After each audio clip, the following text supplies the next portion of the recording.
Hey everybody, how y'all doing? It's Crendelacremeinvestments and Wellness back at you again with another video. And today I'm going to be talking about risk management, how I personally manage my risk. Okay. Um, so, in my personal opinion, risk management is right behind psychology. They're about what and what. If I had to measure it out on a percentage plan, risk management would be 40% and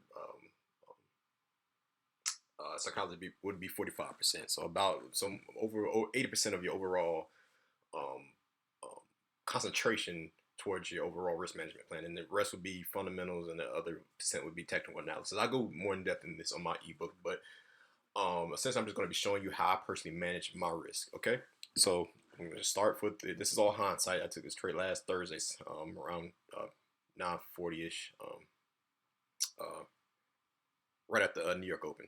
So, um, so we'll go into it. So here in this pink area, I have a high time frame area of interest marked out, and you can go back and look at my other videos and see exactly how I identify my higher time frame area of interest. So we have a liquidity sweep, order block, institutional move, and we're also going with market structure. Okay, so go ahead and ahead and mark that up. So as it comes into that area, we wait patiently until it taps into that area until we see some kind of form of strength. I personally look for Wyckoff. And like I said before in previous videos, other people have used break and retest. They use wedges, channels, any kind of sun strength that they can use. But I personally use Wyckoff because you get the best risk to reward for your trade. So as we get in here, I have it rewinded because it's all hindsight. So in this square, this clear square right here is where we will see Wyckoff form. All right, so I'll go ahead and mark that up for you. So we'll go ahead and play this out. So as we can see here, we tap in, and we have a liquidity sweep right here, institutional move, break structure, which classifies my form of Wyckoff. Okay, so as we play this a little bit more,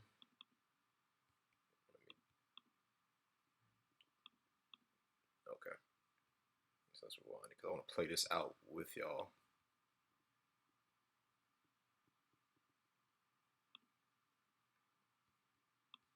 All right, so as we see here, we have another order block, institutional move, break structure right there, and a liquidity sweep. So everything we need for a smaller time frame confirmation, along with other things that you can kind of go back and look at as I explain a little bit more in depth on my YouTube, or I go in great detail on my ebook. But if you don't want to purchase that, there's plenty of free information on my YouTube that you can use to become a profitable trader.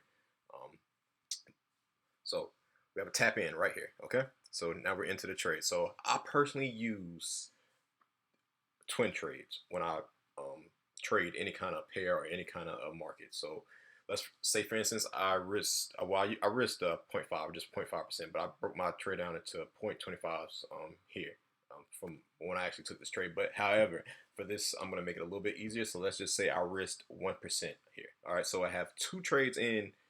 So I broke that 1% down. So we have 0.5% and another 0.5% for two buys. Okay, so hit buy here. Two buys at 0.50 and a 0.50 to equal 1%. Okay, so now we're in for the trade. So we're looking to I'm looking to target here first, since we have an order block right here, and I'll always make sure the low is right below that low, so 15 points. So always make sure my first take profit is at least a 3-to-1, and as we can see here, we got a little over 5-to-1. So we go ahead and mark this up here, and I'm going to go ahead and just put TP1 here. So our first take profit is right here. So we have two trades in. First take profit is right here. So we're going to go ahead and play this out for you. All right, so this is right at about 940. Okay, so we have a nice reaction off that area, taps in perfectly off that order block, and now we're, let's see, you got to be patient here. Don't a lot of people have moved up, but I'm not moving up until my first take profit is hit. Okay, so both my trades are in. I haven't reduced risk. I haven't did anything yet. Okay, until that first take profit is hit. So it's now hit. So I cash in that first profit. So now we're cashed in half of our percent. Okay, so that's about 5-to-1. So we break that into half again. So about 2.53%. So we're up about 2.53% right now. Okay, so once that first take profit is hit, now we take that second position and we move that second position to break even. So now we're up about 3% and that second position is risk free. Okay, and personally, some people would take the next profit at the structural break. However, I personally just move my position up very aggressively. Okay, so I'm gonna keep playing this out. So already secured partial bags, at least 3-1, partial bag secured. All right, so second position, break even, risk free trades.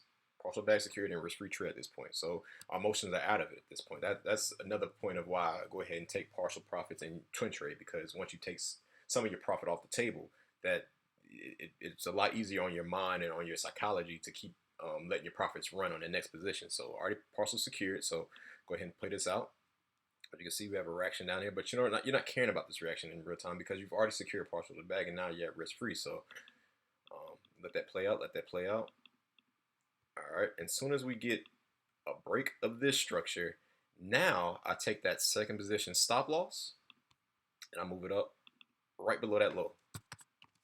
It's SL for stop loss. Okay. So TP1 hit, and then you move that second position right up below that structural break, because as we can see here, I'm always going by structure. Structure first and foremost. So let me make that higher high, higher low, and now that higher high. So it's broken this structure right here. And this was the reason. This was the last higher low before it broke that structure. So now we're in profit on that second position. All right, and that second position.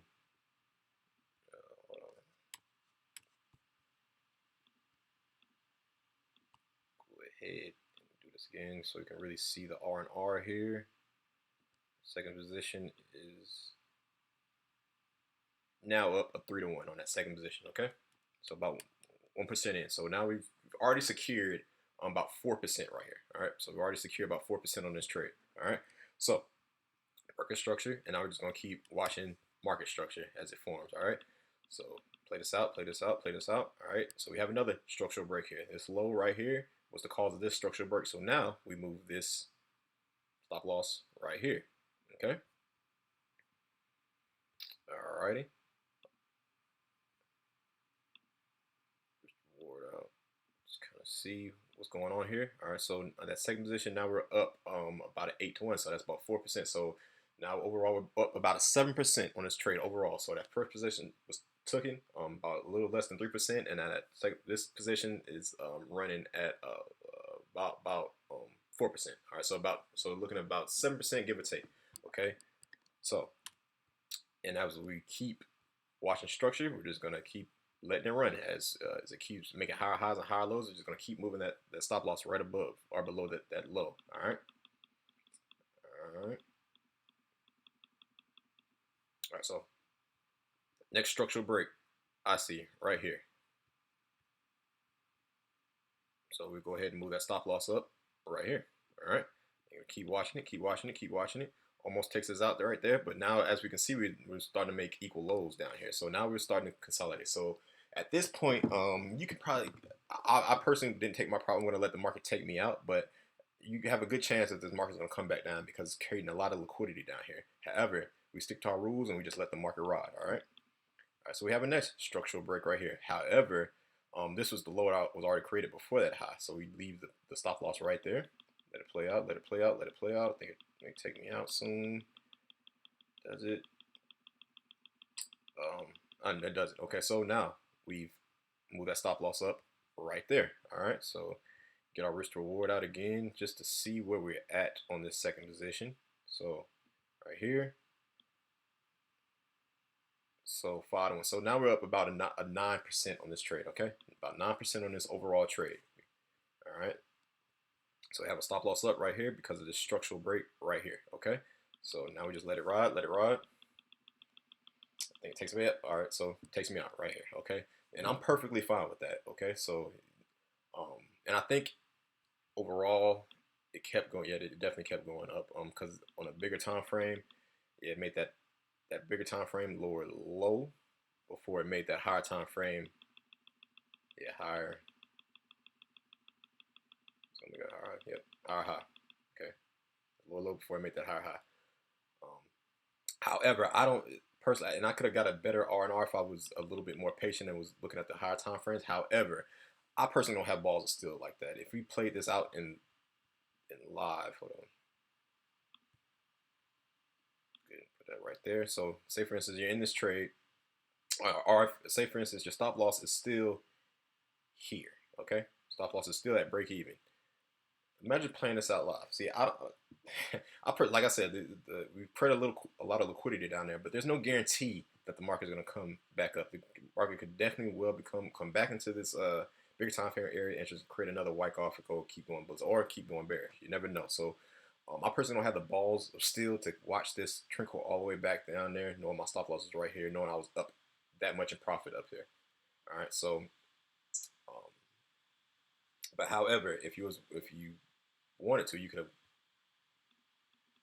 watched the higher time frame area, waited for that next structural break, and then move your stop loss there. But I'm perfectly fine cashing in a 10 to 1 on one trade. So, but since I only risked 0.5%, that's I was up about 6% on that trade. So that's about $6,000 on my personal account with FTMO since I trade a 100K account. And I'm perfectly fine with making $6,000 within. I think this trade took about an hour overall. About 2 hours. Yeah, about 2 hours overall. And so 6,000 in 2 hours is great, and that's why I love smart money, because you can get such great risk reward in US30 too, because you can get such great risk rewards on such a small time frame, and US30 moves so fast and volatile that it really will maximize your profit to risk in a small time frame. But yes, I go into a lot greater detail on my personal risk management plan on my ebook that can be purchased. I got the link below on this video, or you can just go back and watch my other videos. You can definitely gain a wealth of knowledge from all my recent videos that I put out. But I see y'all are liking the content. I see y'all are enjoying the content. Comment below if you want to see any other videos. I have a quarter point video coming out on why I personally don't use them in my trading plan, but I've been asked to make a video about that, so I'll be coming out with a video on that soon. And anything else y'all would like me to see about, or for me to go over about any kind of smart money concepts, just comment below and I'll definitely put it out for y'all. And I'm glad y'all are enjoying the content. And Crendelacrem out.